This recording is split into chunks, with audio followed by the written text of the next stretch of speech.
Meha, hi, welcome to the show. Thank you for having me. Super excited to be here. I'm so excited for you to be here. Selfishly talking about community, I'm sure I'm going to learn a lot from you today. I'm going to pick up a lot of insights from your business and what you've been up to. For anyone who might not know, do you want to give us a quick introduction to who you are and what your business is? Absolutely. So I'm Meha. I'm the founder and CEO of a company called Silk+Sonder. We are a guided journaling and personal growth platform and community designed to help reduce anxiety and stress. And what's really unique about our model is that we are part analog and part digital. So our members get a guided monthly journal / planner delivered to their doorstep with evidence-based exercises, things like, things you would see from a life coach or a therapist, coupled with bullet journaling layouts like habit trackers and mood trackers and meal trackers, which allows you to really thrive holistically across all areas of your life and is the space to disconnect in order to reconnect with yourself.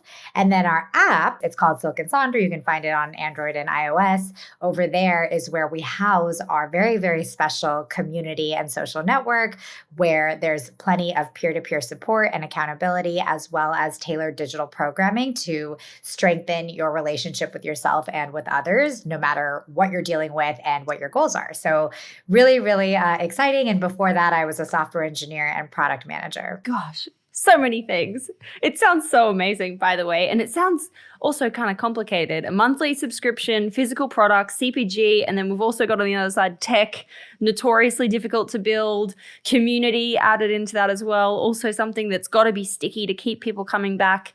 I'm excited to dig into all of it.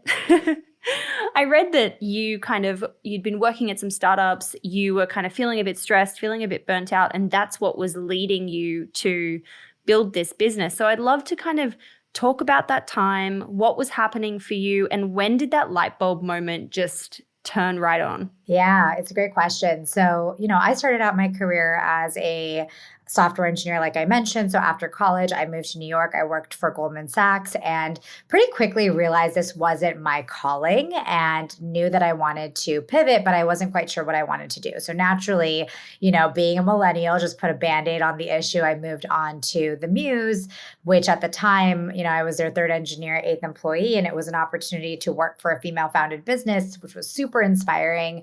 But that was really where things clicked. I think before that, I always thought I wanted to be just a product manager. And while I was at the Muse, I had this opportunity to really understand what it takes to build a business from the ground up and what it means to work on problems that you as a founder or an employee can relate to, the end user. And so I dabbled in a couple side projects, nothing really took off. And when I moved to San Francisco and worked for a company called Stitch Fix, that's where I really fell in love with this idea of building experiences for a consumer, both online and offline, because at the time, marketplaces were taking off and, there was a ton of things happening in the industry where it's easy to slap technology on as a solution. But Stitch Fix was very unique, where they were using data science and technology to really master personalization and, bring about this feeling of confidence for the end user, which in their case was mostly women. And so I really fell in love with that. But at the same time, I happened to be navigating my own kind of battles with really fulfilling what makes me happy in the inside versus, what I had grown up believing. So I grew up, South Asian American. My father's a professor. My mom also worked at the university. And so all I really knew were academia, becoming a lawyer, becoming an engineer, or, becoming a doctor. And this whole entrepreneurial journey was very new. And so I didn't really know how to break into it. And so I was waking up super underfulfilled, not happy. I was dating a great guy. I was living in a new city. I was at this awesome job, but something didn't match. And at the time, therapy felt very intimidating and inaccessible, and also just not necessarily the action-oriented piece to my emotional well-being that I was seeking. Coaching was obviously very expensive, and I couldn't justify, back when I was in my rut, like, how can I justify paying this kind of money when the results may not be guaranteed? succeed. And then meditation apps, I found them to be boring. And then I was reading a ton of books on self-help and personal development, but they lacked accountability. In that moment, I didn't realize I was going to create a business out of it. I just was looking for a solution for myself. And so I started to piece together all the inspiration from self-help leaders and positive psychology research and all these pieces to create a guide and in my journal, which I had never touched. And I also was a big skeptic of bringing pen to paper. But of course, the clinical psychologists don't lie. You really do see a magical shift to your emotional health, and you boost your immunity, you boost your moods, you increase your memory and your ability to reduce anxiety and stress. And so that proactive piece was something I wanted to bring to everyone, really nationwide and globally. And the second key insight that I had was a lot of what was working for me, I found myself talking about that with others, right? And that's where I realized, holy crap, there's no science-backed, community-driven approach to your daily mental well-being that is proactive, that is holistic, that combines reflection with action. And then, where is the space to talk about this? I mean, it's such an addicting thing to be able to be on this personal growth journey. But then where do you go to brag, and where do you go to be like, hey, I need a little help? What have you guys tried? We're iterating here. And that really is what life is all about. And so that's what led me to start Silk+Sonder, but it was a nights and weekends project for quite some time, actually several months. And really what I wanted to do was make sure that A, I would make at least $1 out of this business, and B, there was product market fit before I decided to quit my job. And really, I wanted to give myself the opportunity to figure out, is funding, raising capital, is that my calling, or is this going to be a lifestyle business? And so I wanted those key questions answered before I decided to take the leap. And I think, and we can go into the details, but, for me, that moment really was when I had about 1,000 customers that were paying me, basically in every state of the country. And I remember promising these features and, this whole bigger dream of Silk+Sonder, and then not having the time to really execute and bring that to fruition. And it made me feel like I'm over-promising and under-delivering as a leader of this company. And so I need to kind of jump and actually make this leap into entrepreneurship full-time. And I think one thing that no one ever told me, which is what I would tell anyone who's thinking about starting a business in any capacity, I think, people are going to make a rosy picture about, oh, you have to be all in and you have to quit your job right away and try it. Otherwise, you'll never know. And yeah, eventually you might have to, but you get to decide at what point you make that leap, right? And for me, the financial risk was far lower than the emotional risk of not trying. And every founder knows this. If you've got that entrepreneurial bug, you feel it and you've got to cure it. No one else can do that for you. Oh my gosh. Wow. Wow. You told me a lot there. And I feel like so many people will be listening to this, resonating with everything that you were personally going through. I mean, I certainly do, in that kind of trying to find something, trying to piece together, trying to understand what works for you and what, ultimately figuring out what doesn't work for you. And I have multiple questions to follow off the back of this. There are 3 that immediately came to mind. The first one was, you mentioned you were proving out the concept. You wanted to do that kind of nights and weekends before you kind of went all in. How specifically were you proving out the concept, and what was your proof for you? Yeah, it's a great question. I think what people forget is that, especially in consumer businesses, you have access to your customers. They are always going to be your biggest stakeholder. It really doesn't matter what you want to build for yourself. It doesn't matter what your future investors or your future team really thinks is going to move the needle. What really matters is the customer who's going to pay you at the end of the day, and how do you bring her along in the journey. And so for me, when I started to get these customers that were not my friends, they were friends of friends or just randoms, I think I started to really analyze and understand, who are these people? And I started to notice that they're very different than me. They were living in random cities across the United States that I'd never visited. I got super curious, and I started to, schedule these user interviews. And that's what really validated the business for me, was understanding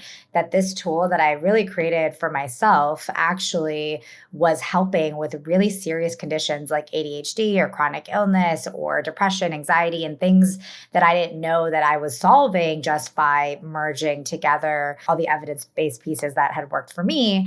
And I think that is when things started to click, where we were solving a universal problem because we had integrated science into the product itself and made it really pretty and made it accessible and made it, energizing for the end user. So I think on one hand, from a qualitative standpoint, it was having those user interviews. And there's this wonderful product market fit article that Rahul Vora from the company Superhuman has written about. And it's basically this survey that you can ask your customers, how would you feel if Silk and Sonder or if your company were to discontinue? If over 40% of your users say that they'd be very disappointed, you have product market fit.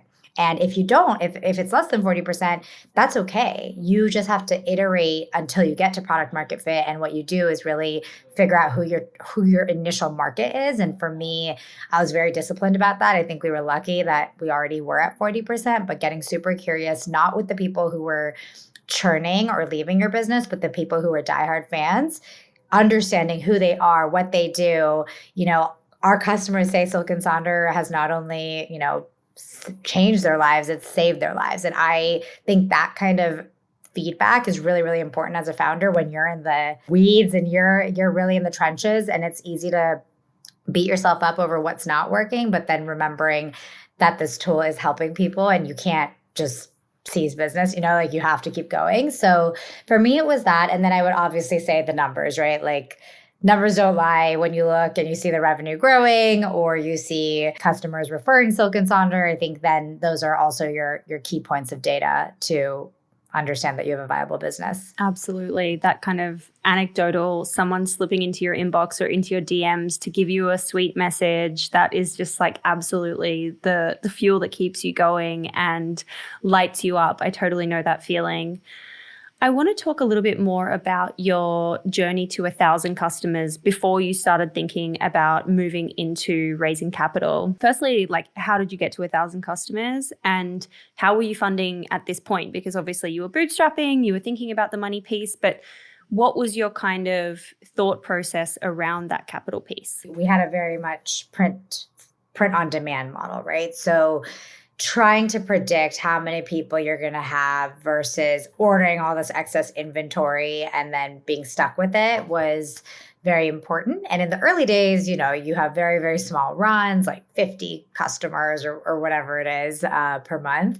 And so there is a bit of a loss. And so really figuring out where's that break even point and how much time do you want to give yourself? And so, I think for everyone, it looks a little bit different. I think for me, it was like, I'm willing to gamble with $5,000 and see what I can do. And if I can't make a profit after this, and obviously I wasn't paying myself a salary, I had no one on my team. But I think, figuring out what your comfort level is. If you only have $1,000, what can you do with that? If you have $20,000, what can you do with that? So really figuring out what is your comfort level and what do you need to prove out before you go all in. And so for me, I didn't pay myself a salary, so I was able to keep things very lean. I had a full-time job while I was getting these 1,000 customers. I didn't know that 1,000 would be the magic number or anything like that. I didn't have that goal per se, but I was willing to just at least get to break even point with our printing press and be able to make $0 or a few cents here and there. And then feel like I want to keep this going until I figure it out. The path to get there in our case, obviously this was it was like end of 2017. So times were very different. I was a hacker. I literally called up my friends who worked at Facebook at the time. And I was like, I don't want to spend any money on advertising, but I know that each of you get $250 of credit to play with. If you don't have a business, use my business as your case study and let's use your credits. And they got that every month. It's just sitting there, right, in their accounts, and they're supposed to use it to understand the Facebook ads platform. So I had like 2-3 friends, helping me with that. And that is really where we got, some initial traction and growth, because I was taking the customers that had organically found out about Silk and Sonder and started to create these interest audiences based off of that, because our volumes were so small for lookalikes or anything like that. And so while that was happening, another kind of, word of mouth and blogger type organic traction was happening. So one of our early customers, her name is Hitha Palapu, she found out about Silk and Sonder because someone at her shared co-working space happened to have it. She asked about it, then she wrote about it. And then I noticed a lot of people were coming through her blog. So, you see that kind of word of mouth or people of influence being able able to share. And so I would say those were the initial sources, first wave of growth. That's so amazing. And I'm so interested to know, when you're talking about the Facebook side of things, were you leading with the physical book or were you leading with app and community? So there was no app, right? Because app takes investment. So initially we basically just had the journal and a Facebook group which was our proof of concept. And then after I raised money is when we created the app, and all of that happened after. There's a really famous strategy. It's come for the tool, stay for the network. And so I think, what ultimately, why do women buy Silk and Sonder? It's because they're looking for a guided solution to feel better. And before the app, the only way to do that was to get the journal, and then you would go to the Facebook group and you would chit chat. And then now you can do that through our app. Now we have tools in the app. So it's easier to say, come for the tool within the app and stay for this network beyond just that digital programming. And so initially it was very much like, here's a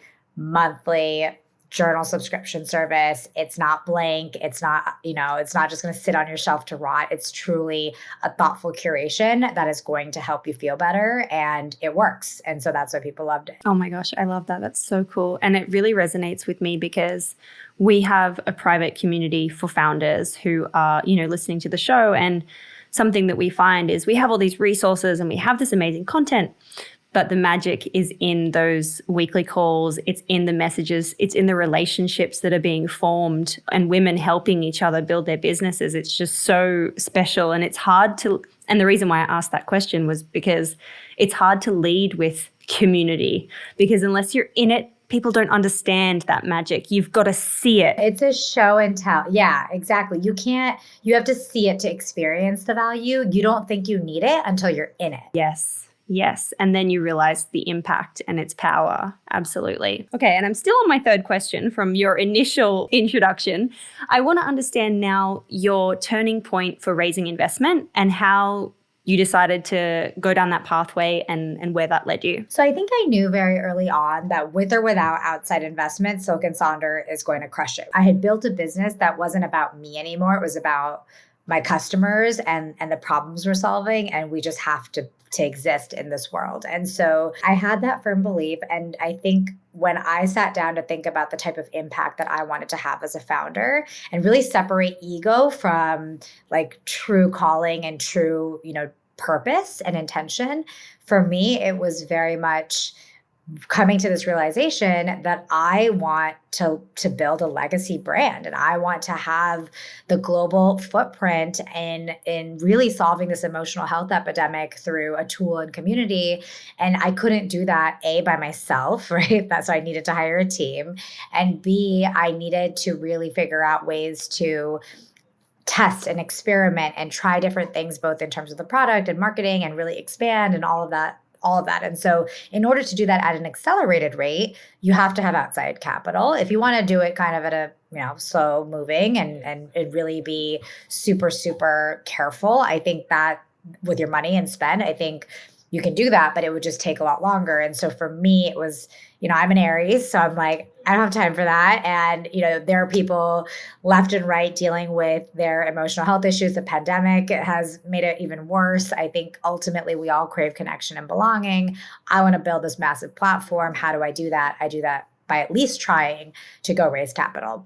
And so that's what I decided. And I made that decision in the time frame after quitting I actually had another offer for a product role in New York. And my then boyfriend, now husband, basically kind of was like, you've been a CEO, like a part-time CEO. What do you have to lose? Like, why don't you just try going full time and decide if you want to raise? And I think for me, hearing that from him made me realize, what do I have to lose? Literally, I've already built the safety nets. And I say this to every founder, you already have you've gotten your gold stars.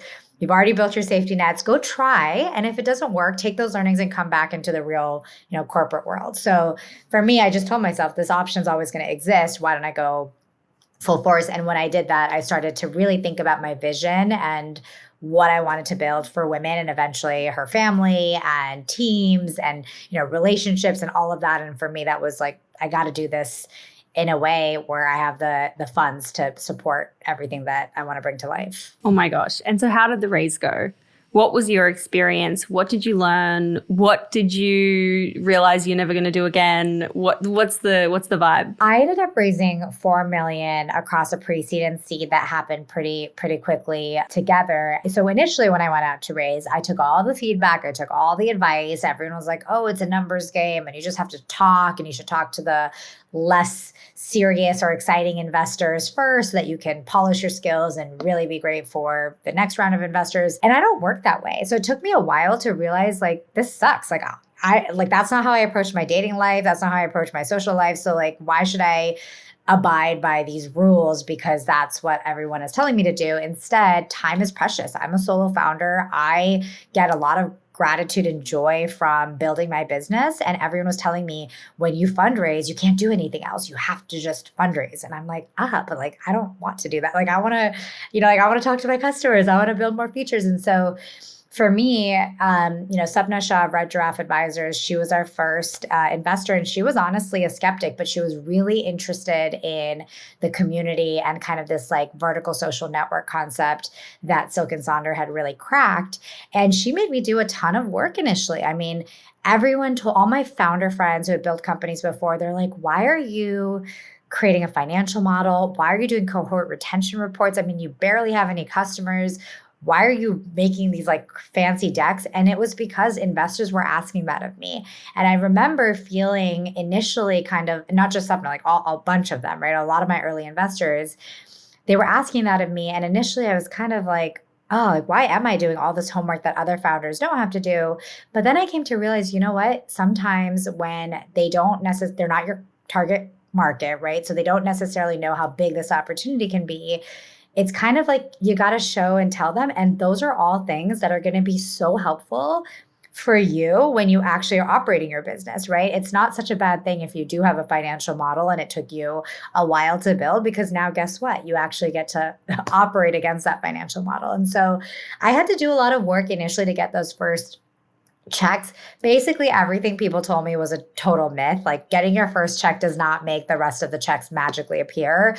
Every investor is different. Every investor cares about a different part of your business. And so you have to be able to really speak to the power of community if that's what they're interested in, CPG if that's what they're interested in, the virality of content and things like that in order to really get their buy-in. And so it's important to treat investors like you treat your customers, right? So I actually did a whole like little analysis of my early investors, and I was like, wow, what's the pattern here? Most of these people are former leaders or founders, or like Tim Kendall, who's the former president of Pinterest. A lot of these people were high up, so they've experienced burnout and stress, and they understand that while the social networks are trying to solve this problem and connecting people, they've really left the world disconnected and isolated. And so what are they going to gravitate towards in my business that's really going to help them understand where the dollars are and the opportunity is? And so I just treated it like the way I did my product market fit analysis with my customers. I did that with like an investor, product and Silk and Sonder fit with fundraising. And eventually, I joined 500 startups and was really focused on growth at that time. And that's when we, that kind of prepared us for a nice seed investment in the summer of 2020 in the middle of the pandemic. And that round, I ended up closing in less than 30 days. And that was because I had learned from my time doing the pre-seed, 6 months before.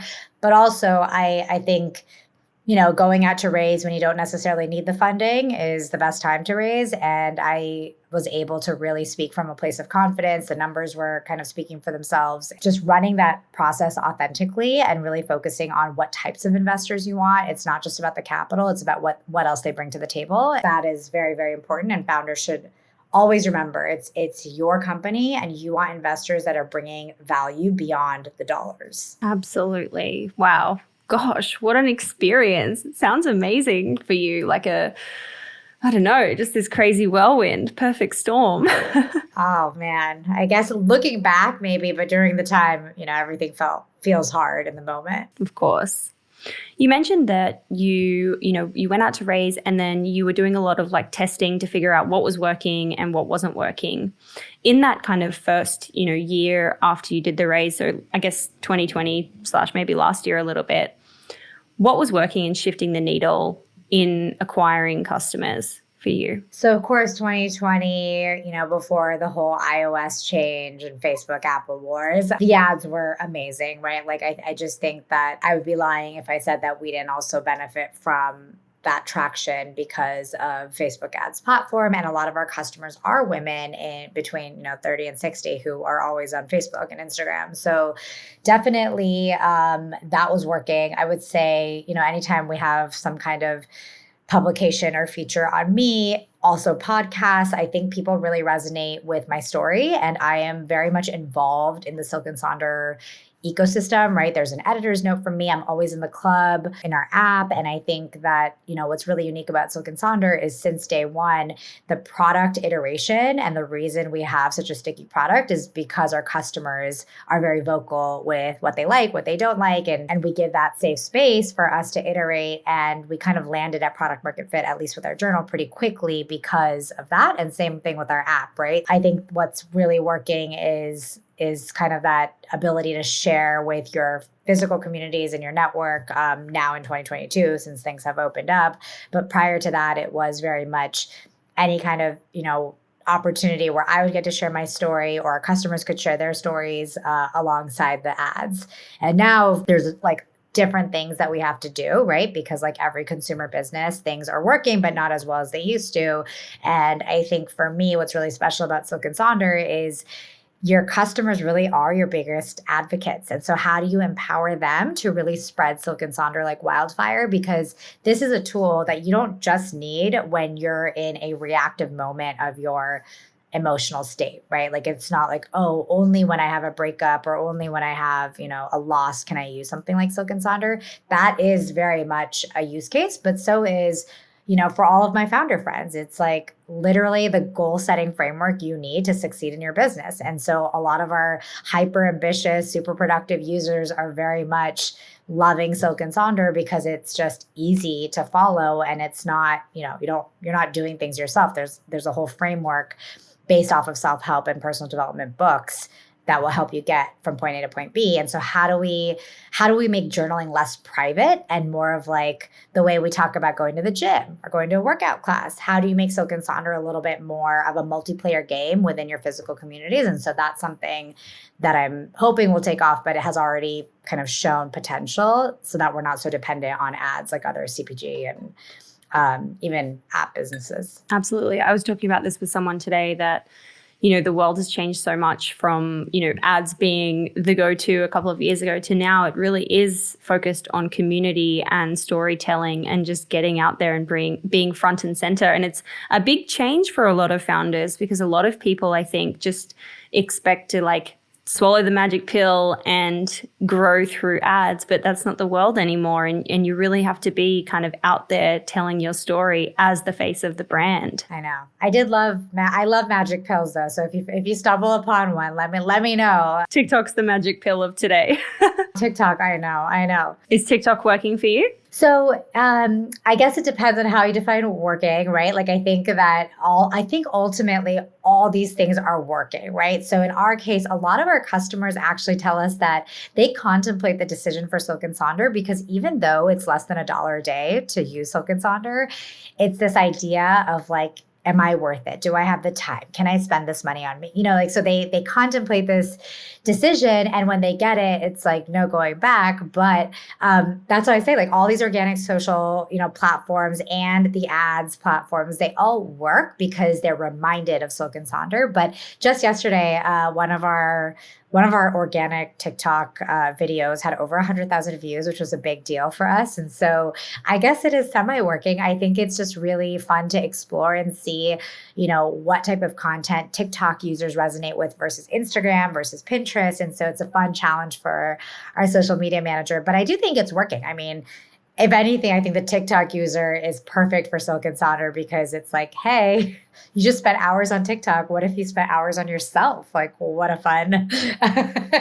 Yeah, absolutely. So true. Are you still doing the print on demand model or you've switched to inventory? We are still doing the print on demand, but it is what we mean by that is we just try to predict out inventory to try to keep a zero inventory cost, right? And so some months we over order, some months we under order, and we have to order more. So it really gives us that flexibility, and we have a great partnership with our printing press to be able to do that. I think if we were, made overseas or something like that, then we would have to order far, far, far in advance. So luckily, because we're made in California in particular, it's very easy for us to reorder or to scale back or scale forward depending on the month's demand. Very cool. Very interesting. Love those negotiation skills.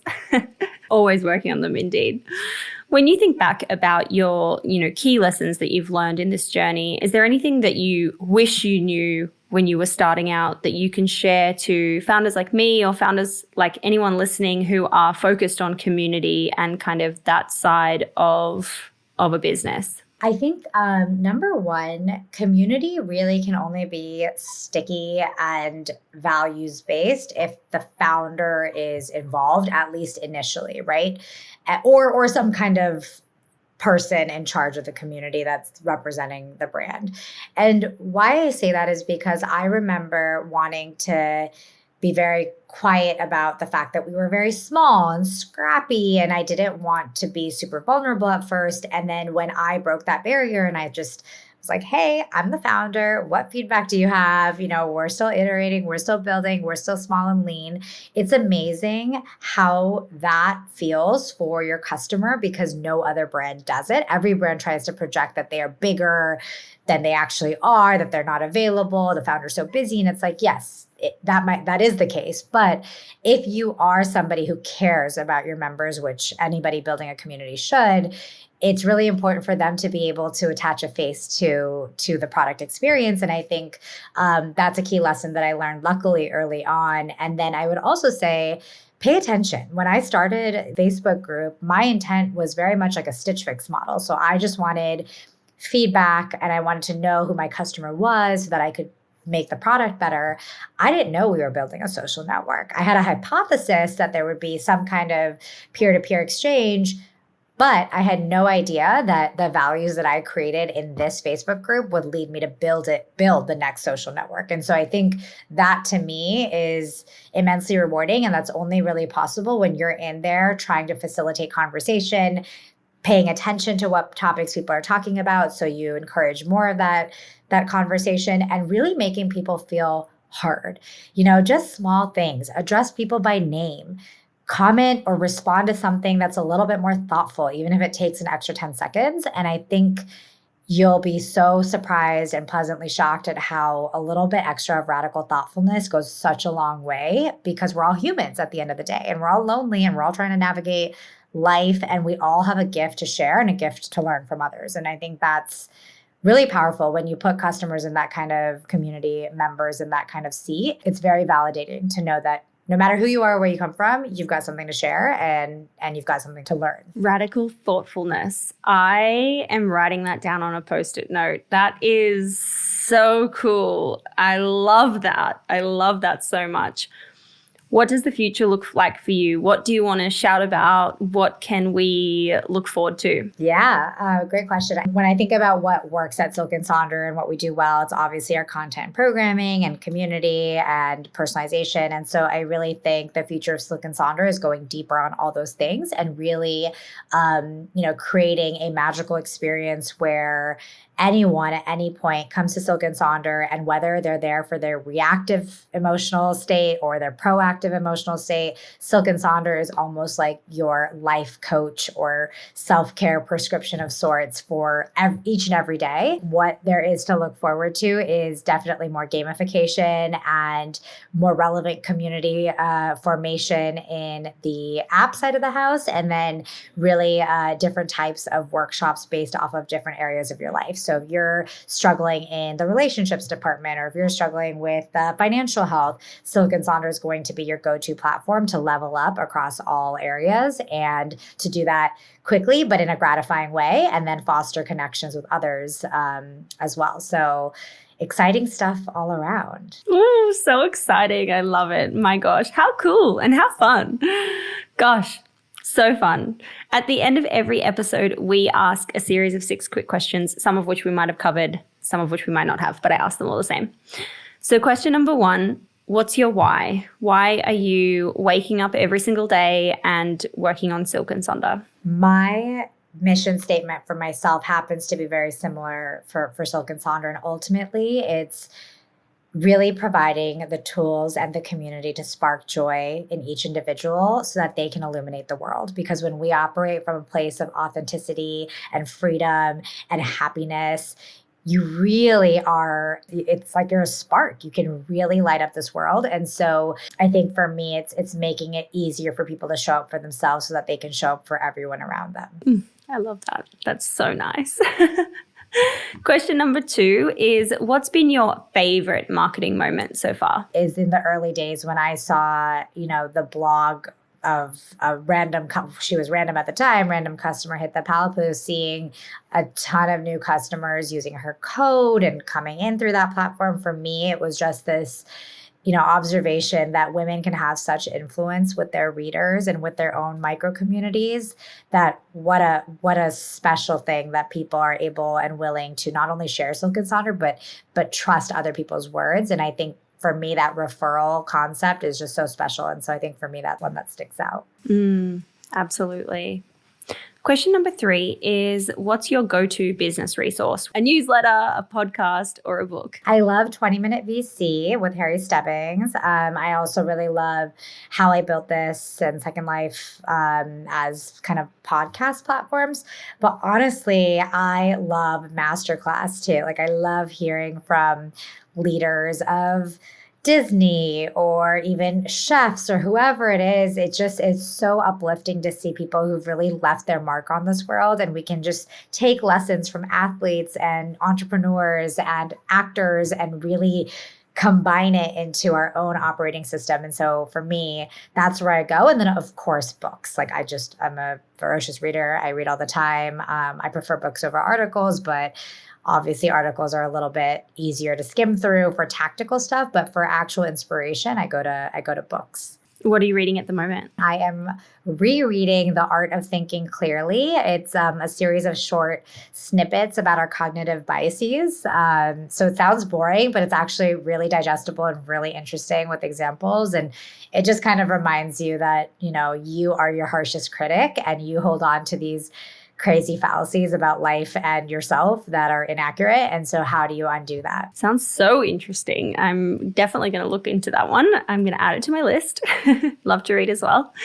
Question number 4 is, how do you win the day? What are your AM and PM rituals and habits that keep you feeling happy and successful and motivated? So my AM ritual is very much a combination of reflection and action and no notifications. And so I wake up, I put a little essential oil. If I'm not so lazy, I'll have the aroma diffuser running, and I start by journaling. And I purposely schedule my meetings further out in the day so that way I can get my 15 to 20 minutes of uninterrupted time. It's a mix of gratitude, scripting, manifestation statements, affirmations, and what I'd like to kind of accomplish for that day. And then I switch into my Silk and Sonder and I actually plan, answer a prompt or two.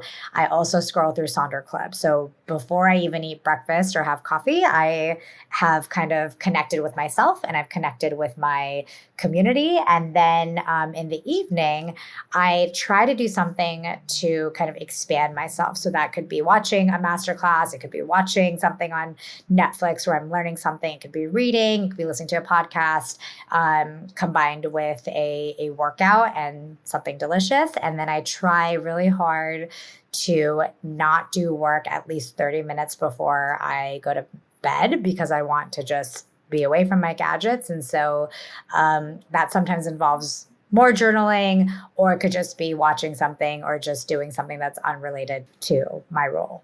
It's really tough though. It's really tough to put away the gadgets. It's tough, especially when you love it, especially when you love what you do. I mean, I always tell my friends who aren't founders, I'm like, stop telling me I work a lot. It's like, this is what I enjoy doing. When you decide that work is actually play, it's not work. So, like I think we have people overseas, and so I want to unblock them sometimes, but it is hard. But you know what? Sometimes you don't do it, but some days you do. Some days you do. Question number 5 is, what's been your worst money mistake and how much did it cost you? Well, it wasn't mine, but because the buck stops with me, it was my team. We placed an order overseas for these cute little boxes, and it did end up being a lot more expensive because we didn't factor in all the hidden costs because it was our first time getting things from overseas. We were a little too excited, so we placed a very big order, but then we didn't know what that would do to our shipping costs, and we always try to cover the shipping for our customers. And so it was a bit of a COGS nightmare. It probably cost us quite a bit, over $100,000, but we figured it out and, we were able to offset it. Yeah. So that would be my very expensive one. I think on a smaller scale, that's probably the biggest one that I can think of. That's a pretty big one. That's painful. Ouch. And last question number 6. What is just a crazy story, good or bad, that you've had from this journey of building Silk and Sonder? A good story, and this might be similar to your marketing question, but the actress from Big Bang Theory, she organically posted about Silk and Sonder, and it was just unexpected and so amazing. And I had people like my dad being like, wow, I just saw this. And I was like, oh, I didn't even know that existed. So I think those moments are really, really special when people have talked about Silk and Sonder and you don't know. And a similar one, I was actually at a winery in Napa, and the guy hosting us happened to ask me what I did. And I was like, oh, I work for this mental wellness company. It's called Silk and Sonder. He's like, oh my God, my girlfriend loves Silk and Sonder. She's a huge fan. And he didn't know I was the founder. And he was like, she uses their journals all the time and it's helped her treat her depression. And I was like, oh, that's actually my company. Yeah. And it was such a private affair. The likelihood of something like that to even come about in conversation was unexpected. And so it's those moments, even as a founder, even as your company grows, when you hear those organic stories, just in real life, it just is a true testament to your hard work and really what you're building. And so I love moments like that. That's special. Very special. Wow. Meha, thank you so much for taking the time to come on today and share your story and all your insights. This was amazing. Thank you so much. Of course. Thank you for having me. It was a pleasure to be here.